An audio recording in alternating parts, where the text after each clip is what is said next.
கூலிக்காரன் போய் ஒரு சித்தாள் வேலை செஞ்சா அவனுக்கு 500 ரூபாய் சம்பளம். அவன் 500 ரூபாய் சம்பளம் வாங்க போறதா இங்க 500 ரூபாய்க்கு சில்லறை மாத்தி ஏடிஎம்ல நிக்கிறதா? இங்க இல்ல, இங்க இருந்து சென்னை ஃபுல்லா நீங்க சுத்தி பார்த்தாலும் ஏடிஎம்ல நிக்கிறதும் பேங்க்ல நிக்கிறதும் மணிக்கணக்கா நிக்கிறான். இன்னைக்கு எனக்கு வந்து ஒரு பேங்க்ல போய் நான் சில்லறை ஒரு 500 ரூபாய் கேக்குறேன்னா என்ன கேக்குறேன்? ஆதார் கார்டு இருக்குதா, பேன் கார்டு இருக்குதா? பேன் கார்டுனா என்னன்னு எனக்கு தெரியாது, ஏன்னா நான் படிக்கல.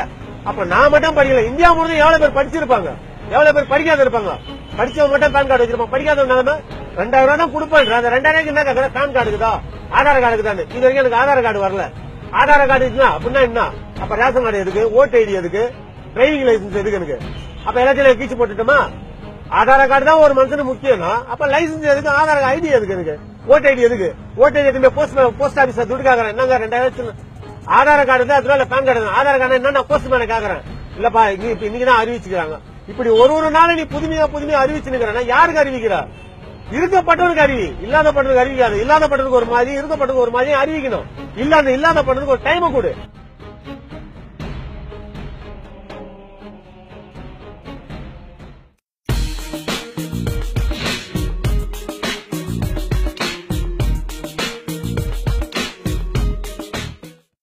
அறிக்கையில் 2014 அறிக்கையில் நவம்பர் 8ஆம் தேதி என்று 500 ரூபாய் 1000 ரூபாய் நோட்டுகள் செல்லாது என்று பிரதமர் மோடி அறிவித்தார்.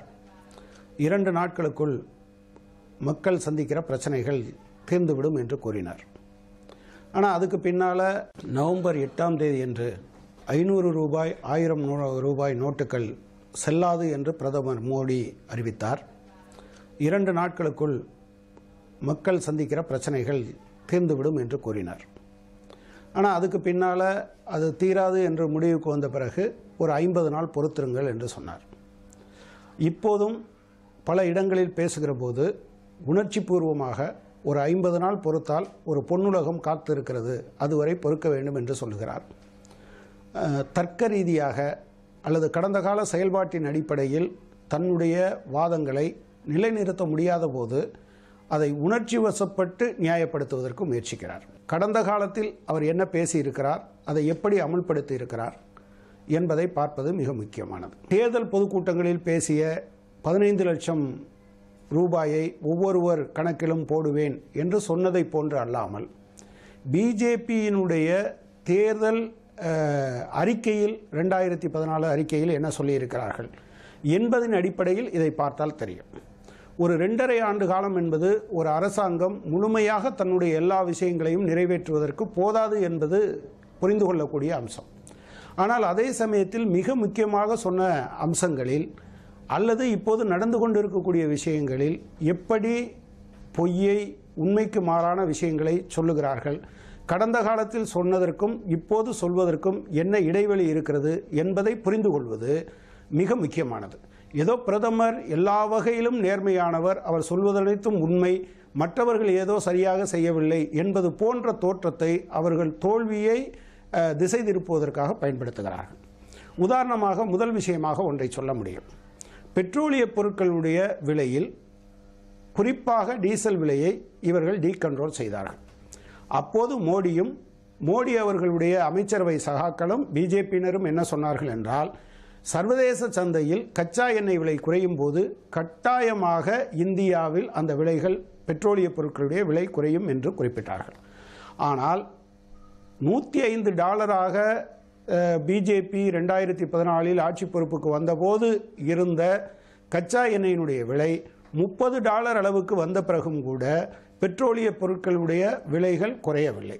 மாறாக அந்த விலை குறைப்பு ஏற்படுகிற போதெல்லாம் அந்த விலை குறைப்பை மக்கள் அனுபவிக்க முடியாத அளவிற்கு ஒவ்வொரு முறையும் கலால் வரியை உயர்த்தினார்கள். 11 முறை உயர்த்தி அந்த ஒட்டுமொத்த விலை குறைவால் ஏற்படுகிற பலனை மக்கள் அனுபவிக்க முடியாமல் செய்தார்கள் என்பதை மக்கள் அறிவார்கள். அடுத்த விஷயம் அவர் சொன்னது, நாங்கள் ஆட்சிக்கு வந்தால் மினிமம் கவர்மெண்ட் மேக்சிமம் கவர்னன்ஸ் என்பதை அவங்க அறிக்கையிலையும் எழுதி வச்சாங்க. அவங்க முதலில் பதவியேற்ற போதும் சொன்னாங்க. ஆரம்பத்தில் பதவியேற்ற போது 23 கேபினட் அமைச்சர்கள் உட்பட மொத்தம் 45 பேர் மட்டுமே பதவியேற்றார்கள்.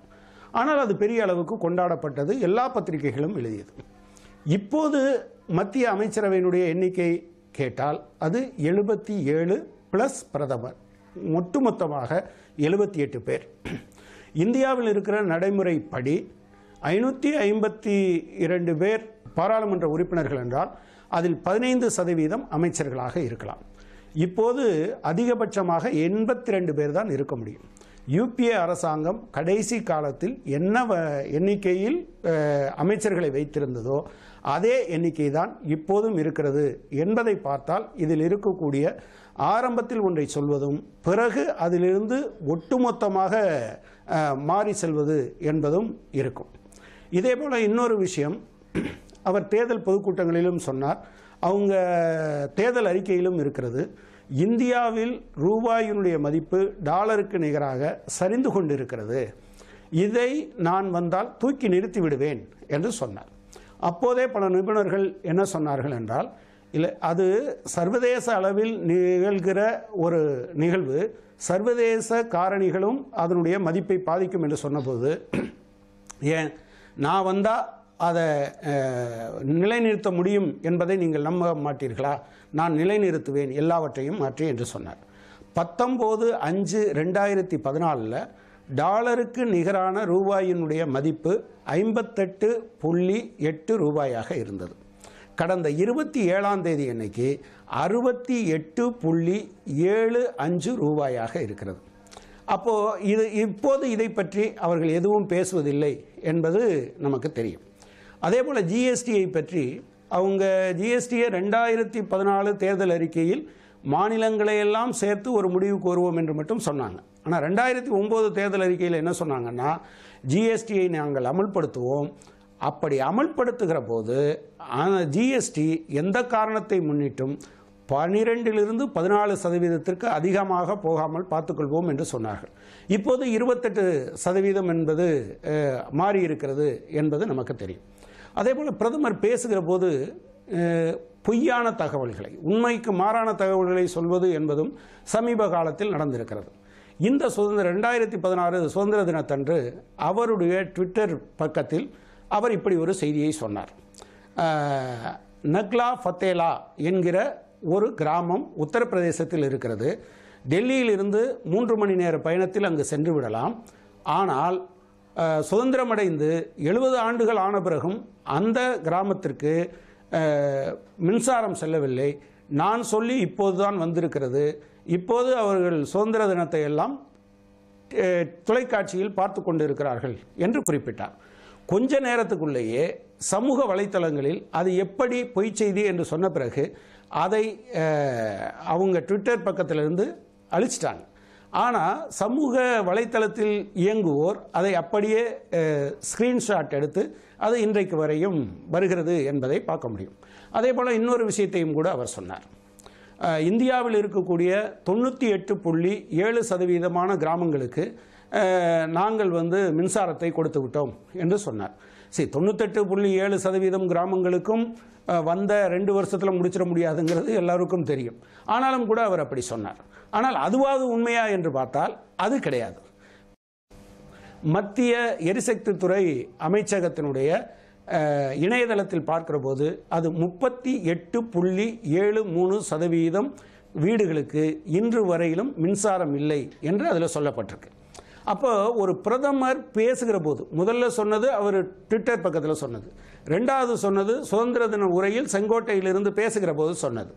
ஆனால் இந்த ரெண்டாவது அதை ட்விட்டர் பக்கத்திலேருந்து எடுத்துட்டாங்க. இதை அவருடைய பிஎம்ஓவினுடைய வெப்சைட்டில் இருந்து இந்த பகுதியை எடுத்துட்டாங்க. நான் என்ன கேட்க விரும்புகிறேன் என்றால், ஒரு தவறான செய்தியை ஒருவர் சொல்லக்கூடும். அப்படி சொல்லிவிட்டார் என்றால் அது தவறு என்று தெரிந்த பிறகு நான் தவறாக சொல்லிவிட்டேன் என்று ஒப்புக்கொள்ளுகிற நேர்மை வேண்டும். ஒருவேளை அதிகாரிகள் கொடுத்ததால்தான் இப்படி நான் தவறாக சொல்லிவிட்டேன் என்றால் சம்பந்தப்பட்ட அதிகாரிகள் மீது நடவடிக்கை எடுத்திருக்க வேண்டும். இது எதுவும் இல்லை என்கிற போது பிரதமருடைய நேர்மை சந்தேகத்திற்குரியது. இது மாதிரியான விஷயங்களை அவர் தவறாக பேசுவது என்பது தேர்தல் நேரத்திலேயே நிறையா சொல்லியிருக்கார். இப்போ தமிழ்நாட்டில் உப்பு சத்தியாகிரகத்துக்கு திருச்சியிலிருந்து வஉசி தலைமையில் சென்றார்கள் என்று சொன்னார். அவர் பேர் ஒன்று ஞாபகத்தில் இருந்தால் அவர் அப்படி சொல்லுவார். இதே போல தேர்தல் சமயத்தில் சொன்னார், சீன அரசாங்கம் கல்விக்கு அவர்களுடைய ஒட்டுமொத்த உள்நாட்டு உற்பத்தியில் 20% செலவழிக்கிறது என்று இப்படி ஏராளமாக அவர் சொன்னார். அதே போல அலெக்சாண்டர் படையெடுத்து வந்ததை பற்றி, அதே போல குஜராத்தில் இருக்கக்கூடிய பெண்கள் எப்படி அதிகாரம் பெற்றிருக்கிறார்கள் என்பதை பற்றி, சந்திரகுப்த மௌரியர் என்ன ராஜவம்சத்தை சேர்ந்தவர் என்பதை பற்றி இப்படியெல்லாம் நிறைய சொன்னார்.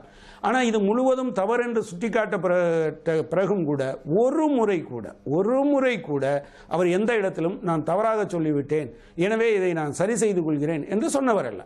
அதே போல தான் இப்போ நீங்கள் பார்த்தீங்கன்னு சொன்னால் அவங்களுடைய தேர்தல் அறிக்கையில் இருக்கக்கூடிய மிக முக்கியமான அம்சங்களில் ஒன்றாக என்ன இருந்ததுன்னா, விவசாயிகள் பெருமளவுக்கு இறந்து கொண்டு இருக்கிறார்கள், எனவே இதையெல்லாம் நிறுத்துவதற்கு பிஜேபியால் தான் முடியும், நாங்கள் வந்தால் விவசாய விளைபொருள்களுக்கு அந்த விளைவிப்பதற்கு ஆகிற செலவும் பிளஸ் கூடுதலாக 50% வைத்து நாங்கள் விளைபொருட்களுக்கு விலையை நிர்ணயிப்போம் என்று சொன்னார்கள். ஆனால் நான் என்ன சொல்ல விரும்புகிறேன்னா, இன்றைக்கு வரைக்கும் அப்படி ஏதாவது செய்திருக்கிறார்களா? நெல்லுக்கு, கோதுமைக்கு, கரும்புக்கு நிர்ணயிக்கப்படுகிற எம்எஸ்பி என்று சொல்லப்படுகிற மினிமம் சப்போர்ட் பிரைஸ், குறைந்தபட்ச ஆதார விலை என்பதை அவர்கள் எதிர்க்கட்சியாக இருந்தபோது என்ன வலியுறுத்தினார்களோ அதை கூட செய்யவில்லை என்பதை நாம் பார்க்க வேண்டியிருக்கிறது. பிரதமர் நேர்மையாக பேசுவார் என்று நாமெல்லாம் எதிர்பார்ப்போம். இடையில என்ன சொன்னார், இந்த சமையல் கேஸுக்கான மானியத்தை விட்டுக் கொடுக்க வேண்டும் என்று நான் கேட்டேன். அப்படி கேட்டதன் காரணமாக பல பேர் விட்டுக் கொடுத்தார்கள். அதன் காரணமாக 22,000 கோடிக்கும் அதிகமான தொகை அரசாங்கத்துக்கு சேமிப்பாக வந்திருக்கிறது என்று அவர் சொன்னார்.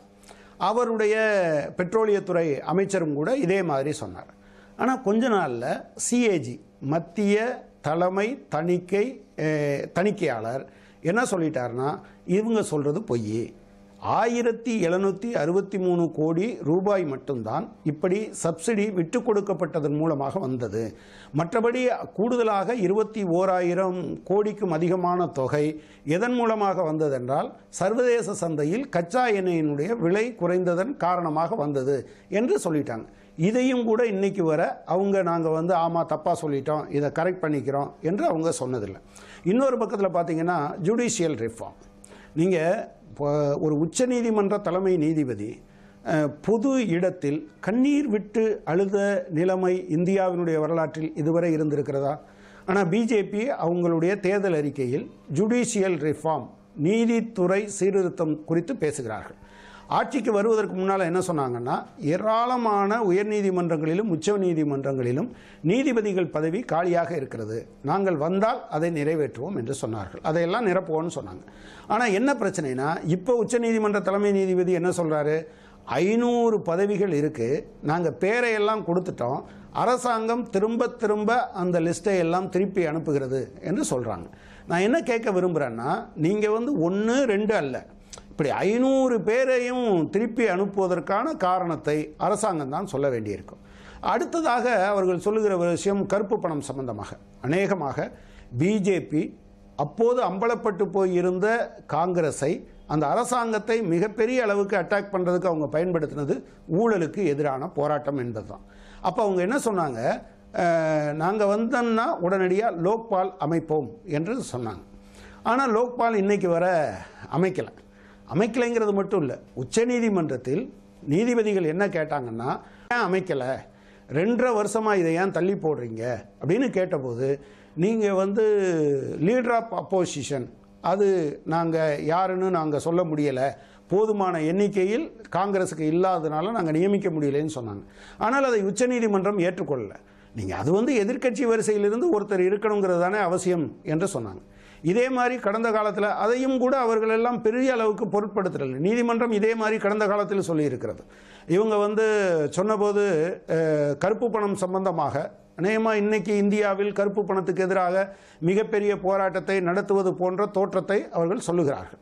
ஆனால் பிரதமர் மோடி என்ன சொன்னார்னா, எல்லோருக்கும் தெரியும் கருப்பு பணத்தில் 90% வெளிநாட்டில் தான் இருக்கிறது என்று அவர் சொல்லியிருக்கிறார். அவர் தேர்தல் கூட்டங்களில் சொன்னாருங்கிறது மட்டும் இல்லை, அவங்களுடைய தேர்தல் அறிக்கையிலும் கூட அதுதான் இருக்கிறது. அந்த ரெலவெண்ட் போர்ஷன் அவங்களுக்கு தெரியும். கருப்பு பணம் சம்பந்தமாக இவங்க இப்போ சொல்லியிருக்கிறதும் 2009 தேர்தல் அறிக்கையிலும் சொல்லியிருக்கிறதும் வெளிநாட்டில் இருக்கக்கூடிய கருப்பு பணம் குறித்து தான் அவர்கள் சொல்லியிருக்கிறார்கள். ஆனால் இந்த கருப்பு பணத்தை ஒழிப்பதற்கான நடவடிக்கை குறித்து உச்சநீதிமன்றம் என்ன சொல்லுச்சுன்னா, உங்கள் கையில் அந்த பொறுப்பை விட்டுட்டோம்னா எங்கள் வாழ்நாள் காலத்தில் நாங்கள் கருப்பு பணத்தை மீட்கவே முடியாது போல் இருக்கிறது என்று தான் அவங்க சொன்னாங்க. எனவே ஏதோ பிரதமர் மோடி எல்லா வகையிலும் நேர்மையானவர் என்பது போலவும் அந்த சிஸ்டம் தான் சரியில்லை, கூட இருக்கிறவங்க சரியில்லை என்பது போலவும் பல பேர் பேசுகிறார்கள்.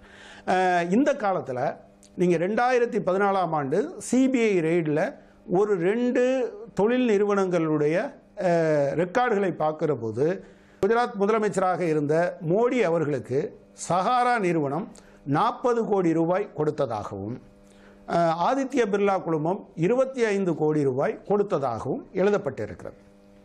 இது குறித்து விசாரணை என்பது நடைபெற்றுக் கொண்டிருக்கிறது. இன்றைக்கு வரை சஹாரா நிறுவனம் இதை எந்த வகையிலும் மறுக்கவில்லை. ஆதித்யா பிர்லா குழுமம் மட்டும் நாங்கள் அப்போது முதலமைச்சராக இருந்த மோடி அவர்களுக்கு நாங்கள் கொடுக்கவில்லை, குஜராத்தில் இருக்கக்கூடிய ஒரு நிறுவனத்துக்கு கொடுத்தோன்னு சொன்னாங்க. ஆனால் அப்படி இருந்தால் அந்த நிறுவனத்தினுடைய கணக்கில் அந்த தினங்களில் அது டிரான்ஸ்ஃபர் ஆகி இருக்க வேண்டும், அது ரெக்கார்டில் இருக்கணும். அதை யாரும் ஒரு துண்டு சீட்டில் எழுதி வைத்திருக்க மாட்டார்கள். இன்றைக்கு வரைக்கும் பிஜேபி தரப்பிலிருந்து அது எந்த விதமான மறுப்பும் வரவில்லை என்பது ஒரு அம்சம். இதை மட்டும் வச்சே ஒருத்தரை குறை சொல்ல முடியுமா என்று ஒருத்தர் கேட்க முடியும். ஆனால் இதை ஒருவர் விசாரிக்கிறார். பிகே சௌதாரி என்கிற ஒருவர் இதை விசாரணை அதிகாரியாக இருந்து விசாரித்து கொண்டிருக்கிறார். இது 2014 டிசம்பரில் இருந்து விசாரணை நடத்தியவரை 2015 என்ன பண்ணிட்டாங்கன்னா அவரை சிவிஜி சீஃப் விஜிலன்ஸ் கமிஷனராக சிவிசியாக இவர்கள் நியமித்து விட்டார்கள். என்ன பிரச்சனைனா, ஒரு வழக்கை அதுவும் பிரதமர் குறித்தான குற்றச்சாட்டின் அடிப்படையிலான குற்றச்சாட்டு சம்பந்தமாக விசாரணை செய்கிற ஒருவரை இன்னொரு பொறுப்புக்கு உயர்த்துவதன் மூலமாக அவரை கரெக்ட் பண்ணுறதில்ல, அவருக்கு உயர் பொறுப்பு கொடுப்பதன் மூலமாக அந்த விசாரணையே சீரழிக்கிறது இல்லையா? இப்படி எந்த வகையிலும் நேர்மையற்ற முறையில்தான் இந்த காலத்தில் பிரதமர் மோடி நடந்து கொண்டிருக்கிறார். எனவே அவருடைய தலைமையில்தான் இந்த நிர்வாகம் இருக்கிறது. ஒன்று, அவர் உண்மைகளை பேசுகிறவர் அல்ல, ஒன்று சரியான விவரங்களை சொல்கிறவர் அல்ல. இது சரி, சில சமயங்களில் சில நபர்கள் தப்பாக சொல்லிட்டாங்க, அதை கரெக்ட் பண்ணிப்பாங்க அப்படின்னு சொன்னால் அதுக்கு ஒரு நேர்மை வேண்டும், பின்னர் அதை நான் சரி செய்து கொள்கிறேன் என்று சொல்ல வேண்டும். அது இதுவரையிலும் அவரிடம் இருந்தது கிடையாது. அடுத்து நான் சொல்ல வருகிற விஷயம், பிஜேபியும் பிரதமர் மோடியும் தேர்தல் அறிக்கையில் நாடு முழுவதும் சொன்ன விஷயங்களை இன்றைய வரை அமல்படுத்தலை. அதை விட ஒரு முக்கியமான விஷயம் சரியும் சமீபத்தில் தமிழகத்தையும் பாதித்த ஒரு விஷயம், பிஜேபியினுடைய தேர்தல் அறிக்கையில் என்ன சொல்கிறாங்க அப்படின்னு சொன்னால், நீங்கள் அனைவருக்குமான பொது விநியோக திட்டத்தை தான் நாங்கள் அமுல்படுத்துவோம் அப்படின்னு சொல்லி, அது எப்போ சொல்கிறாங்க? 2014ஆம் ஆண்டு தேர்தலுக்கு ஒரு வாரத்துக்கு முன்னதாக அவர்களுடைய தேர்தல் அறிக்கையில் சொல்லப்படுகிறது. அப்போதே உணவு பாதுகாப்பு சட்டம் அமுல்படுத்தப்பட்டு விட்டது. இப்போ என்ன பிரச்சனைனா, அப்போ அனைவருக்குமான பொது விநியோகம் என்று சொன்னவர்கள் அதை சொன்னது மட்டும் இல்லாமல் இன்னொன்று என்ன சொன்னாங்கன்னா, இந்திய மாநிலங்களில் எந்த மாநிலங்களில் சிறப்பான திட்டம் இருக்கிறதோ அதுபோன்று எல்லா மாநிலத்திலும் அமல்படுத்துவோம் என்று சொன்னார்கள். கேரளாவும் தமிழகமும் இந்த கடந்த அக்டோபர் வரை இங்கே பொது விநியோக திட்டம் அனைவருக்குமாக இருந்ததால் அதில் எந்தவித மாற்றமும் செய்யலை. ஆனால் மத்திய அரசாங்கம் என்ன சொல்லுச்சு, இது அப்படியே நீட்டிச்சிங்கன்னா 8 ரூபாய்க்கு கொடுக்குற அரிசியை 22 ரூபாய்ன்னு நாங்கள் தர வேண்டியது இருக்கும் என்று தமிழக அரசுக்கும் கேரள அரசுக்கும் நிர்பந்தம் கொடுத்ததன் காரணமாக வேறு வழி இல்லாமல் அவர்கள் அப்படி செய்ய வேண்டிய நிர்பந்தம் என்பது ஏற்பட்டது என்பதை கவனத்தில் கொள்ள வேண்டும். எனவே தேர்தல் அறிக்கையில் சொல்வதை கூட அவர்கள் செய்யாதது மட்டுமல்ல, மற்றவர்கள் செய்தால் கூட அதை நிர்பந்தப்படுத்தி மாற்ற வைக்கிற நேர்மையற்ற தன்மை இவர்களிடம் இருந்திருக்கிறது என்பதை பார்க்க வேண்டும். பிரதமர் மோடி தேர்தல் சமயத்தில் சொன்ன இன்னொரு முக்கியமான அம்சம் எதுவென்றால், ஆண்டுக்கு 2 கோடி பேருக்கு வேலை கொடுப்போம் என்பது. நீங்கள் இந்த காலத்தில் 2009க்கு பின்பாக வேலை வாய்ப்புகள் உருவாக்கப்பட்டது மிக குறைவாக உருவாக்கப்பட்டது என்பது 2015-16 தான். வெறும் 1,30,000 பேருக்குத்தான் ஒட்டுமொத்த வேலை வாய்ப்பு உருவாக்கப்பட்டு இருக்கிறது. ஆனால் ஒவ்வொரு ஆண்டும் 1,30,00,000 பேர் படித்து வேலைக்கு திறமையானவர்களாக வெளியே வருகிறார்கள். ஏற்றுமதியில் ஏற்பட்ட பிரச்சனையின் காரணமாக 70,000 வேலை வாய்ப்புகள் குறைந்திருக்கிறதாக சொல்லப்படுது. இந்த பணப்பிரச்சனை வந்த பிறகு உத்தரப்பிரதேசத்தில் மட்டும் ஏறத்தாழ 30 லட்சம் பேர் பாதிக்கப்பட்டிருப்பதாக 24ஆம் தேதி அன்று, நவம்பர் 24ஆம் தேதி அன்று எக்கனாமிக் டைம்ஸ் பத்திரிகை அந்த செய்திகளை வெளியிட்டு இருக்கிறது. இதேபோல திருப்பூரில், கோயம்புத்தூரில், இன்னும் பல இடங்களில் எந்த விதமான பாதிப்பும் இல்லை என்று பல பேர் பசப்பக்கூடும். ஆனால் உண்மையில் என்ன இருக்குது என்பது அவங்களுக்கு தெரியும். இதெல்லாம் பத்திரிகையில் வந்திருக்கிறது. இது ஒன்றும் இடதுசாரிகள் சொல்வது கிடையாது. அநேகமாக இன்னும் சொல்லப்போனால் பிரதமர் மோடி ஆட்சி பொறுப்புக்கு வருவதற்கு முன்பாக பேசிய பல்வேறு வலதுசாரி பொருளாதார நிபுணர்கள் யாரும் இன்றைக்கு வரை மோடியினுடைய இந்த கருத்தை ஆதரித்து அல்லது இந்த நடவடிக்கை என்பது சரிதான் என்று சொல்வதற்கு வரல. இப்போ அவங்க ஒரு கடும் முயற்சி செய்கிறார்கள். ஒரு ஆர்கனைஸ் பண்ணி பேச வைக்க முடியுமா என்கிற முயற்சியை செய்கிறார்கள் என்பதை பார்க்க முடியும். இந்திய அரசாங்கம் என்பது பெருமுதலாளிகளால் தலைமை தாங்கப்படுகிற அரசாங்கம் என்று சிபிஎம் தொடர்ச்சியாக சொல்லிக்கிட்டே வருது. பெருமுதலாளிகளால் தலைமை தாங்கப்படுகிறது என்றால் பெருமுதலாளி ஒருவர் அந்த இடத்தில் இருந்து அவருடைய நடவடிக்கைகளை செய்வது, அரசாங்கத்தினுடைய வேலைகளை செய்வது, முடிவுகளை எடுப்பது என்பதல்ல. அவர்கள் எதை சொல்கிறார்களோ அதை இவர்கள் செய்கிறார்கள், ஆட்சி பொறுப்பில் இருக்கிறவர்கள் என்பதுதான். நீங்கள் விஜய் மல்லையா எந்த தொகுதியில் இருந்தாவது போட்டியிட்டு மக்கள் செல்வாக்கோடு அவர் ராஜ்யசபாவுக்கு எம்பியாக போகலை. சரி, யார் அவரை தேர்ந்தெடுத்தது? அவர் என்ன நியமன எம்பியாவா போனார்? கிடையாது. மதச்சார்பற்ற ஜனதாதளமும் பாரதிய ஜனதாவும் சேர்ந்துதான் அவரை ராஜ்யசபா மெம்பராக மாற்றினாங்க. அதில் என்னென்னா, அவர் கொடுக்க வேண்டிய தொகை, வங்கிகளுக்கு கொடுக்க வேண்டிய தொகை பல ஆயிரம் கோடி ரூபாயாக இருக்கிறது. இப்போ அவர் இங்கிலாந்தில் போய் உட்கார்ந்துருக்கார். இந்த காலத்தில் தான், இந்த பணம் செல்லாது என்று அறிவிக்கப்பட்ட காலத்தில் ஸ்டேட் பேங்க் ஆஃப் இந்தியா 7,000 சொச்சம் கோடி ரூபாய் கடனை வாராக்கடன் என்கிற லிஸ்ட்டில் அவங்க கொண்டு போய் வைக்க போகிறாங்க.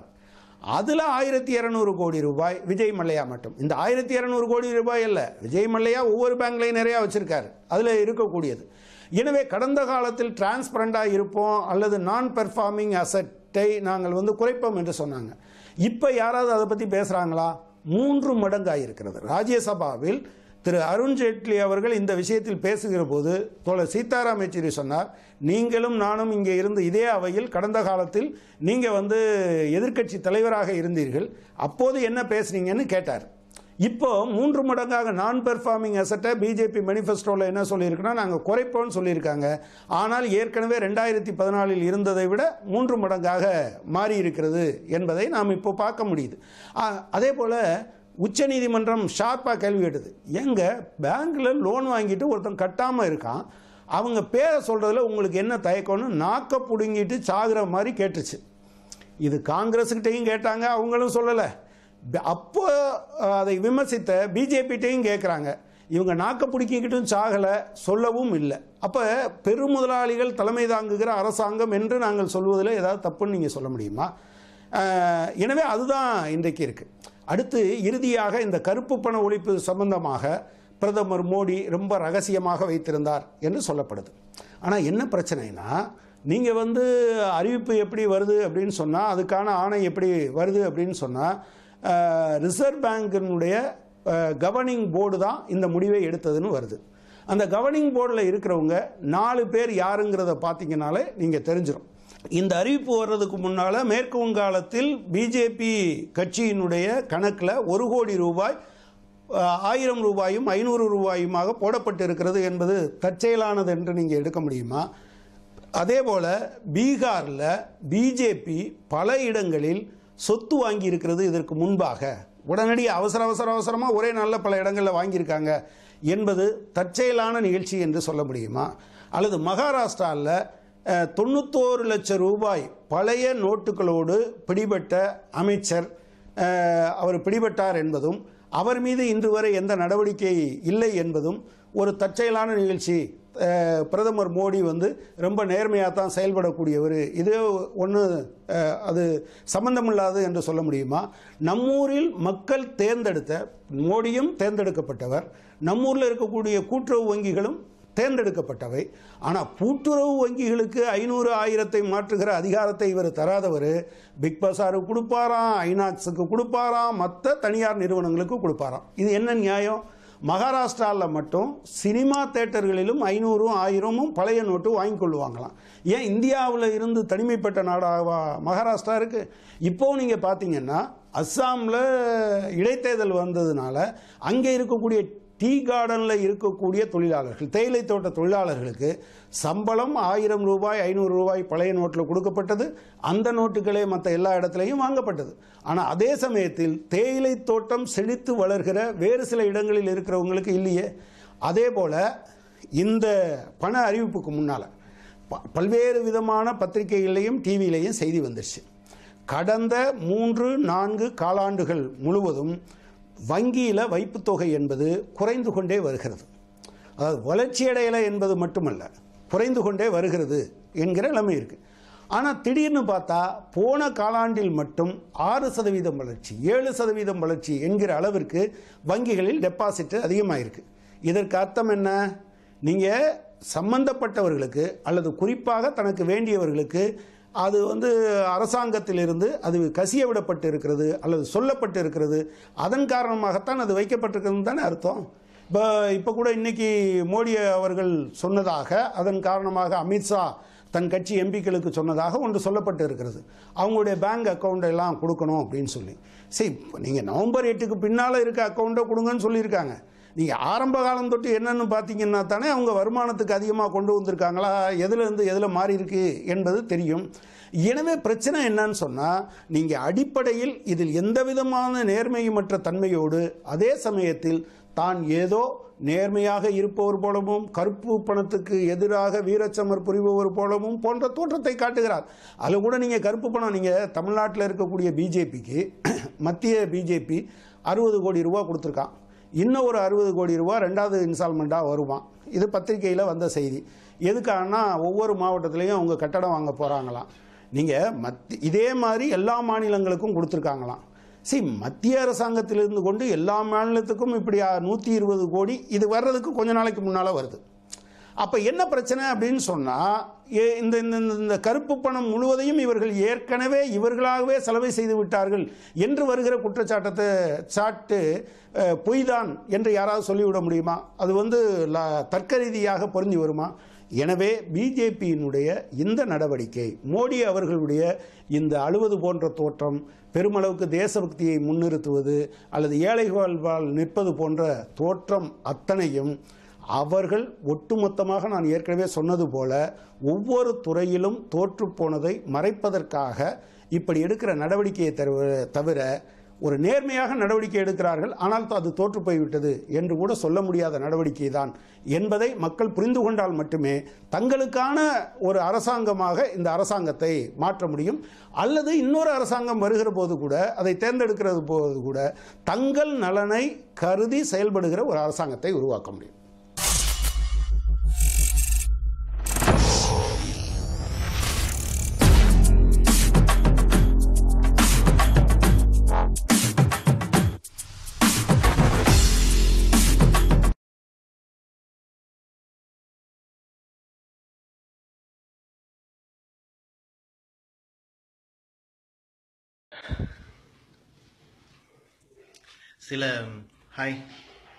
சில சங்கி நண்பர்கள் இன்னைக்கு ஒரு பதிவு போட்டிருந்தாங்க.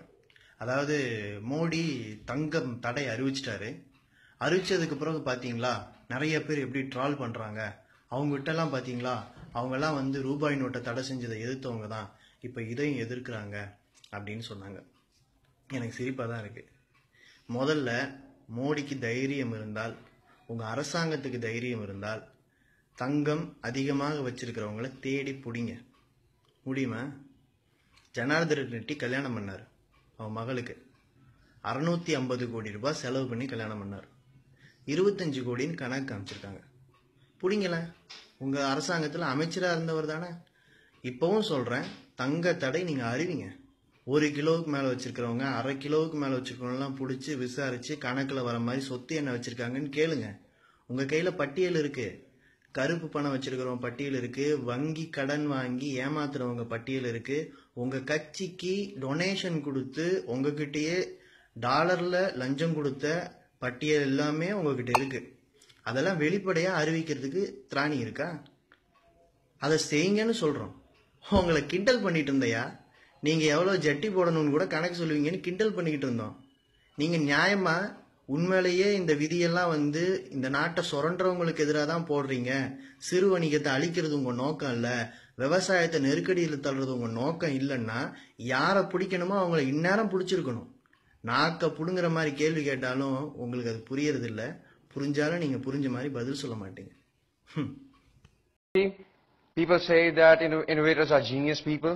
They're born with silver spoon, they have a lot of money, or maybe they've got great brains, big brains.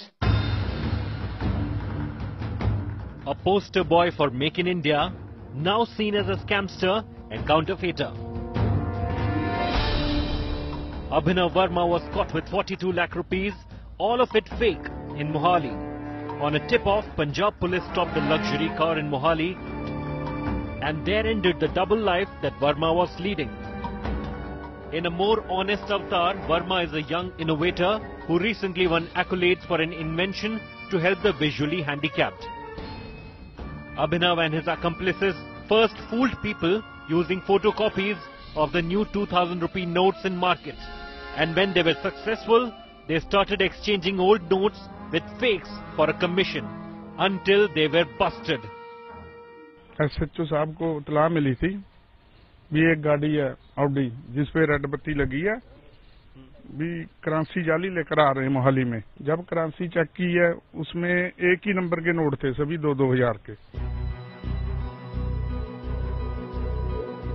22-year-old Verma made a name for himself after inventing a device to enable visually impaired people move much more freely. That Verma was able to dupe people with his crude fakes is yet another wake-up call for the government, which is staring at the sinister threat of counterfeiting even before demonetized currency is fully replaced. With Satyendra Chauhan in Mohali, Bureau Report, India Today. நாட்டு மக்களுக்கு நான் ஒண்ணு கேட்டுக்கிறேன். மோடி அதை புடுங்கிட்டாரு, இதை புடுங்கிட்டாரு, மோடி அங்க நட்டு வச்சுட்டாரு, மோடி இங்க நட்டு வச்சுட்டாரு, பணமழையா கொட்டுதுன்னு 85% வேறு ஆதரவு கொடுத்துருக்கீங்களே, உங்களுக்கெல்லாம் அறிவு இருக்கா? கொஞ்சமாவது அறிவு இருக்கா? மண்டையில மூளைன்னு ஏதாவது இருக்கா? கொஞ்ச நாள் மல்லாந்து படுத்து விட்டத்தை பார்த்து யோசனை பண்ணி பாருங்க. யார் அந்த லைன்ல போய் நின்றுட்டு இருக்கான்னு. பாமர மக்கள் அவன் கூலி வேலை செய்யறவன் போய் கூலிக்கு வேலைக்கு போகாம சோத்துக்கு இல்லாம போய் நின்று 500 ரூபாய் மாத்திரக்காக ஒரு நாளெல்லாம் காலையில இருந்து ராத்திரி வரை நின்றுட்டு இருக்கான். அறிவுட்ட நாய்களா, எந்த லைன்லயாவது எந்த எம்பி நிக்கிறானா, எம்பியோட பிஏ நிக்கிறானா, இல்ல எம்பி பிஏவோட மகன் நிக்கிறாளா, இல்ல பிஏவோட சொந்தக்காரனாவது நிக்கிறானா, இல்ல எம்எல்ஏ நிக்கிறானா, கவுன்சிலர் நிக்கிறானா, கவுன்சிலரோட பொண்டாட்டியாவது நிக்கிறாளா? எந்த லைன்லயாவது? பாமர மக்கள் தானே நின்றுட்டு இருக்காங்க. அறிவு இருக்காடா நாய்களா? 82% ஓட்டு போட்டிருக்கீங்க கிற்காண்டி மக்களே. கருப்பு பணம் எவன்டா இருக்கு? இப்ப எத்தனை கோடி கருப்பு பணம்டா வெளியே எடுத்துட்டு அந்த கேன பரதேசி மோடி நாய்? அறிவு இருக்காடா உங்களுக்கெல்லாம்? ஏதாவது கொஞ்ச நாள் யோசிங்கடா. தட்டுல சோற போட்டு திங்கிறீங்களேடா, அந்த சோறு எப்படி வருதுன்னு யோசிக்க தெரியாத நாய்களடா நீங்க. குப்பை போடுறவங்களை நீங்க கேவலமா பார்க்க மாட்டீங்க, குப்பை எடுக்கிறவங்களை கேவலமா பாக்குற நாடுதாடா இது. இந்த நாடு இதை விட இனி நாசமா போறக்கு நாள் வந்துருச்சுடா பக்கத்துல. இதை விட இனி கேவலமா பேசிடுவேன் நான். இன்னும் சப்போர்ட் பண்ணி நீங்களும் நாசமா போவீங்க, உங்க மக்களும் தண்ணிக்கும் கூட இல்லாம லைன்ல நிக்க வேண்டிய நிலைமை வரப்போகுதுல நாய்களா. என்னென்னமோ பிரச்சனை நாட்டுல இருக்காம இப்ப இந்த 500 ரூபாய் 1000 ரூபாய் நோட்டு இருக்கிறதா ரொம்ப பிரச்சனையா போயிருச்சு. இப்ப 500 ரூபாய் 1000 ரூபாய் வச்சு நாக்க வலிக்க சொல்லுவாங்க நானு. ஹாய் ஃப்ரெண்ட்ஸ், இந்த வீடியோ உங்களுக்கு பிடிச்சிருந்தா லைக் பண்ணுங்கள், ஷேர் பண்ணுங்கள், ஆன்லைன் பிஏ சப்ஸ்கிரைப் பண்ணுங்கள். தேங்க்யூ.